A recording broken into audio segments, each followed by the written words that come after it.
Welcome to Adventures in Science, starring Adventure Man, Susie Science, and Ms. Director.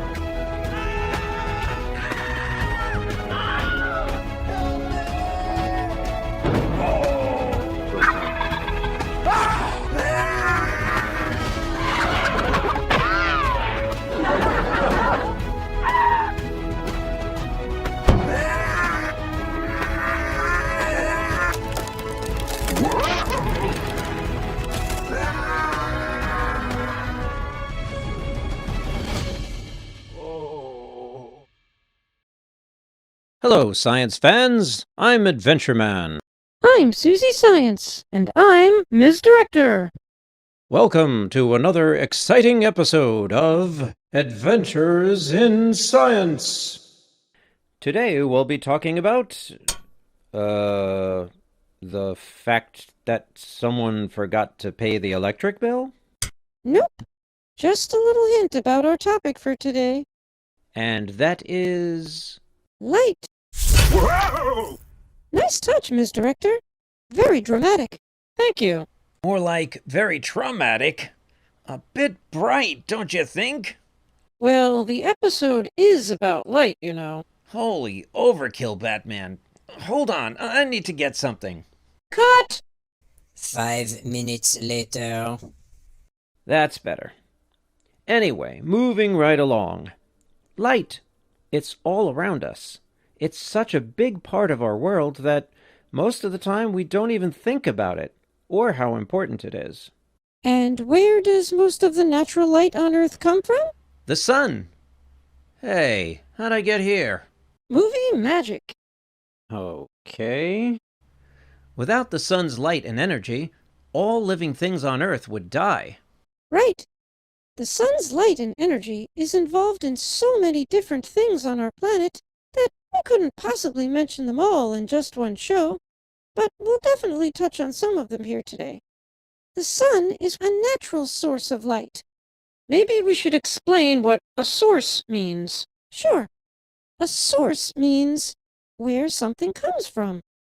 For example, the source of the heat in this photo is the campfire. The source of the noise in this clip is Rudy the rooster. And in this photo, we see someone serving spaghetti. I guess that makes her the spaghetti source. I'll be here all week. Thanks for the warning. Moving right along again. A source of light means where the light comes from. The sun is what we call a natural source of light because it wasn't made by people. It's light that comes from the natural world. And the word artificial means made by humans. So can you guess what you call a light source that was made by humans? An artificial light source. You got it. So a flashlight, for example, is an artificial light source. Right. Artificial light sources are created by people, and natural light sources are found in nature. Things can be illuminated by either natural or artificial light. Why don't you tell the audience what illuminated means and why it's such an important concept? Sure, great idea. Illuminated means that light is shining on it. We can only see when things are illuminated. If there's no light shining on something, if it's not illuminated, you can't see it. That's right, Adventure Man. When there's no light, we can't see anything. As we learned in a previous episode, our sense of sight only works when light rays bounce off of an object and enter our eyes. So if there is no light to bounce off of anything, there are no light rays to enter the eyes, and we just can't see anything. Uh-oh. Don't worry, we just turned out the lights to demonstrate. Ha! Don't worry, she says. You know what worries me? What? The fact that you are telling me not to worry. Is there a reason I have to be in the dark for this? Yep. We turned off the lights to show that although there is something else in the room there, you can't use your sense of sight to tell us what it is, can you? Nope. Can't see a thing. There's no light at all. Nothing is illuminated, so my eyesight is useless in here. That's right. Things need to be illuminated for us to be able to see them. We need light to see. Okay, well, my guess is you're just trying to trick me since I can't see, and there's really nothing in here at all. Are we done with this scene? Oh, there's something in there, all right. Uh-oh.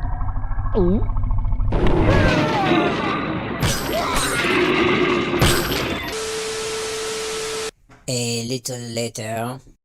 What was that thing? Huh? We have no idea what you're talking about. A likely story. Yeah, right. Later. So, to review, an artificial light source means any light source invented by people. Incandescent light bulbs, fluorescent lights, LED lights, flashlights, glow sticks, fireworks, flares, floodlights, TVs, computer screens, smartphone screens, projectors, all examples of artificial light. And a natural light source is one that comes from the natural world. The sun, the moon, stars, fire, lightning, the northern lights, and even bioluminescent organisms like fireflies. Yep, there are even living things that make their own natural light. Besides fireflies and glowworms, there are tiny creatures called dinoflagellates that create enough light to make the water they live in glow. Pretty cool! When living things make their own light, we call that bioluminescence. There are also a number of ocean animals that make their own light. Cut! I have a great idea. You're Adventure Man, so let's be adventurous. Instead of telling our audience about those ocean animals, why not make an ocean dive and show them firsthand? Well, I do have deep sea diving gear. Fantastic. Let's do it. Okay, sounds like an adventure. While Adventure Man is getting ready for his dive, let's take a look at these incredible glowing waves. They're glowing because the water is full of tiny bioluminescent organisms called dinoflagellates that glow whenever they're bumped or disturbed. In this case, the crashing of the waves is causing them to light up. It's light that comes from the natural world, a natural source of light. Now let's join Adventure Man as he prepares for his dive. Meanwhile. Here we are, out on the ocean, where Adventure Man is getting ready to observe some more examples of bioluminescent organisms, natural sources of light. To do that, I'm going to have to do a deep sea dive. The deeper you go under the ocean, the darker it gets. That's because the ocean is so deep that sunlight can't reach all the way to the bottom. It's absorbed and dispersed as it passes through the water, until there's just not enough left of it to make it all the way to the bottom. Except, of course, really close to the shore. Okay, Adventure Man, we've checked all your gear. Ready when you are. Ready! Next time you see me, I'll be on the seafloor. A little later. Okay, science fans, I'm here on the seafloor, where I hope to see some examples of bioluminescence, organisms that glow. Not surprisingly, you'll find quite a few bioluminescent organisms down here. Because it's dark, they can use light very effectively. Their bodies create light to communicate, to confuse, to catch prey, all kinds of things. These organisms are natural sources of light. Hey, here come some customers now. Here we see a bioluminescent jellyfish, a bioluminescent squid, a lanternfish, and an anglerfish. Handsome devil, isn't he? These organisms are all examples of natural sources of light. I see something else out there too, Adventure Man. I can't quite make out what it is, though. Can you? No, not really, but it appears to be headed in this direction. Maybe I'll get a better look. What in the world is that thing? Oh, wait. I know what it is. What? It's a sea monster! Uh-oh! I don't know what's going on down there, but it sure doesn't look great. Much later. I suppose you're going to tell me you had no idea that thing was in the area, right? You think we planned that? Would we do something like that? Yes, you would.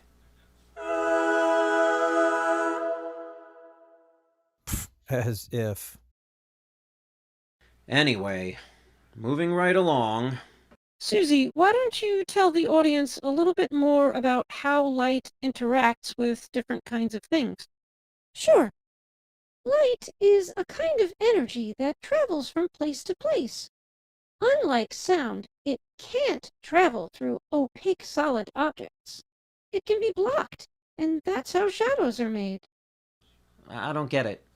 Okay, well, to explain it, we first have to look at the differences between transparent, translucent, opaque, and reflective. Okay, great idea. Let's explain that. But, I don't want to hog all the spotlight, so I'll let you handle that one, okay? Hmm. Okay. Light travels in what are called transverse waves. That means the light energy moves up and down like this as it travels. It doesn't just wander around randomly. It will keep moving in the same direction unless something interferes with it. Okay, so light travels in a straight line. But what happens if something gets in its way? Glad you asked. It depends on the properties of the object in the light's path. Some things let light pass right through them, like glass or some kinds of plastic. Things that let light travel right through them are called transparent objects. So we can see through a window because the glass is transparent. That's right, Adventureman. Well, what about things that sort of let light through, but not completely? I mean, like, you can't see through them, but you can see some light coming through. Do you know what I mean? Yeah, I know what you mean. Huh? Oh. Sorry. Awkward. Okay. Moving right along. Do you know what I mean? Yeah, I know what you mean. You mean like these salt lamps, right? Exactly. We can see that light is shining through, making them glow, but we can't see through them, meaning we can't see an object on the other side of it by looking through it. It's not transparent. Well said, Adventureman. Some objects allow light to filter through them, but are not see-through. And let me guess, scientists have a special name for those kinds of objects too. That's right, Adventureman. Objects that are not see-through, but do allow some light to pass through, are called translucent objects. Translucent. Yep, So transparent means see-through. Light goes straight through them. And translucent means that although they aren't see-through, some light still does pass through them. That is correct. And opaque means that light doesn't shine through it at all. It's totally blocked. Maybe you can demonstrate with a flashlight. Sure. Watch as our friend Mr. Walsh shines a flashlight through this glass door. The light shines straight through, and we can see right through it too. It's transparent. If we put the flashlight on the other side of this piece of paper, though, we can see some light shining through, but we can't see through the paper. The paper just looks like it's glowing a bit. It's translucent. But if we put the flashlight behind this cutting board, it doesn't shine through at all. You can't see any hint of light coming through. If we didn't tell you there was a flashlight shining on the other side of it, you'd probably never be able to tell. That's right. It blocks 100% of the light. It can't shine through at all. It's opaque. There's one other thing that can happen when light hits an object. It can bounce off the object to move in a different direction. Objects that make light bounce back the other way are called reflective. Woohoo! The best example of that is a mirror. Aww. We already learned that light travels in a straight line, but when it hits a reflective object, the light is reflected back the other way. Water can be reflective too.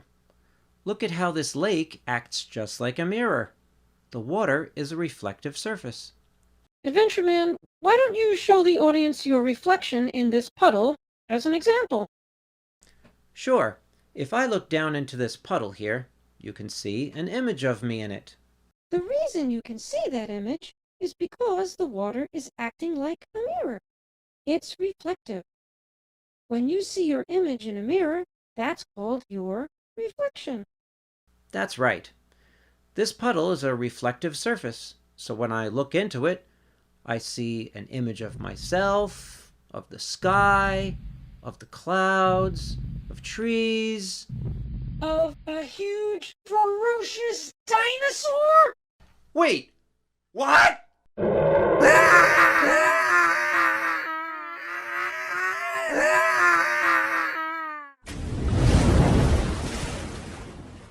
2 hours later. What?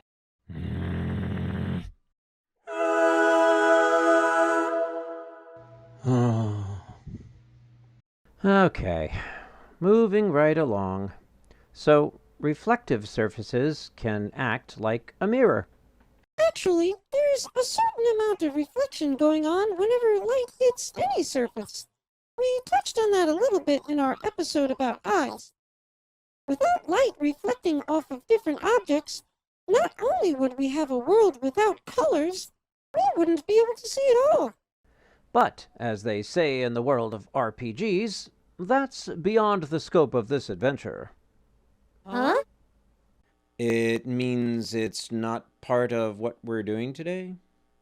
Oh. Nerd power! Yeah, there's a lot more information about light than we have time for today. But hopefully we can cover some more of it in a future episode. Meanwhile, I'd like to talk a little more about shadows. We've already learned that light travels in a straight line from its source, so when it hits an opaque object, those light rays are blocked, making a shadow. The light can't curve around it to shine on what's behind, so anything in the way just blocks it and creates a shadow. And that's just what a shadow is. The area where light rays were blocked. That's not how it works with sound. Hey, why don't we compare them? Cut! Hold on. I have a better idea. Adventure Man, why don't you and Susie do a demonstration to compare the two? Yes, Director, I love it. You're always full of such great ideas. Wait, what? She is? That's what never mind. Okay, our friend, Mr. Walsh, is going to help us demonstrate using a flashlight, a game box, a microphone, a guitar, and a lioness. Wait, what? No! That's better. Anyway, light and sound energy both travel in waves. Different kinds of waves, but that's... Beyond the scope of this adventure. I was going to say it's a topic for another day, but yes. Let's demonstrate. Watch as Mr. Walsh plays this guitar. As he plays, sound waves will move outwards away from the source of the sound, the guitar, and towards the box and the mic. But can the sound get to the mic? The box is in the way. Won't it block the sound? That's just what we're hoping to learn. Thankfully, we have a way to test it. If the sound waves do reach the mic, you'll see it show up on our recording studio software right here. Okay, let's just turn the mic on. Ready, go. Hey, look at that. The sound is able to reach the mic, even though the box is in the way. How is that possible? It's called diffraction.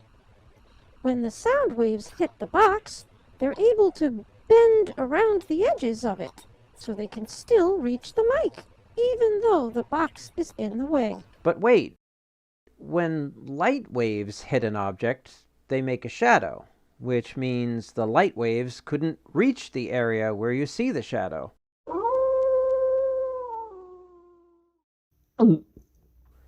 Anything behind the object will also be in the shadow.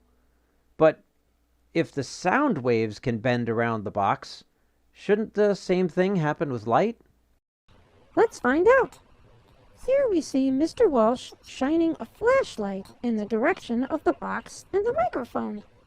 But with the box in the way, the light can't shine on the microphone. The mic is in the box's shadow. That's because the box is an opaque object. Light can't shine through it. So when light shines in that direction, the box blocks it. So even though the flashlight is sending waves of light energy in that direction, it can't get to the mic. But can't the light waves bend around the box like sound waves? Great question. The answer is that the light waves actually do bend, but not nearly as much as sound waves. Just a tiny bit. Definitely not enough to reach the mic, as you can see. I'd love to know why, but once again, I think that's Beyond the scope of this adventure. Right. I'll make nerds out of you yet. Well, that's just about it for today. But you know I usually like to end our episodes with something fun that's related to our topic, so... what are you doing?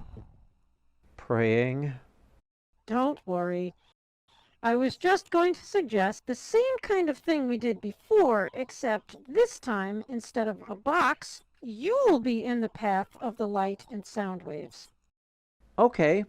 And to make it a little more fun, we'll ask Mr. Walsh to use his electric guitar, so the sound waves will come out of this amp.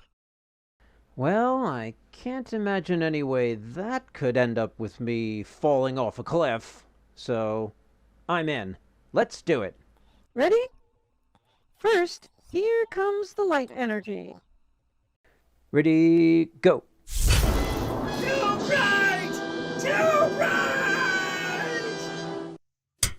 Are you serious?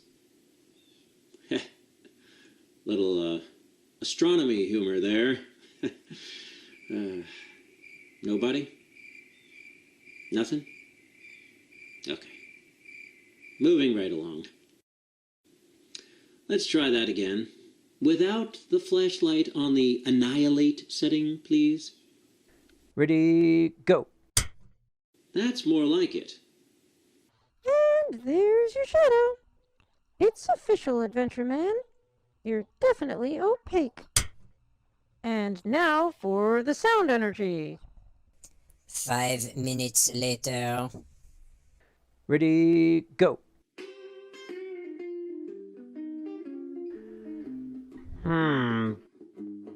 The mic isn't picking that up, but but I think it might just be because the guitar isn't loud enough.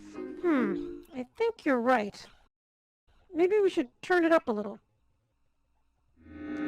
Wait, not that much!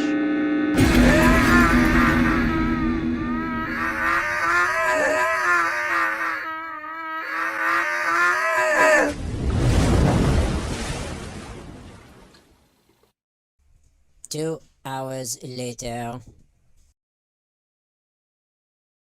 Adventureman, I hate to say it, but I think you might have gone beyond the scope of this adventure. Very funny. But that's okay. I think your career has reached new heights. Fun times. Fun times is right. It was a real blast, wasn't it? Cute. Real cute. We really covered a large volume of material today, didn't we? Sure did. You might say you really flew through it. Are you two done yet? I guess so. Are you ready to eat? I think it's lunchtime. Oh. Get it? Lunch time? See what I did there? Ah, brother. And that concludes today's exciting episode of Adventures in Science. Thanks for joining us.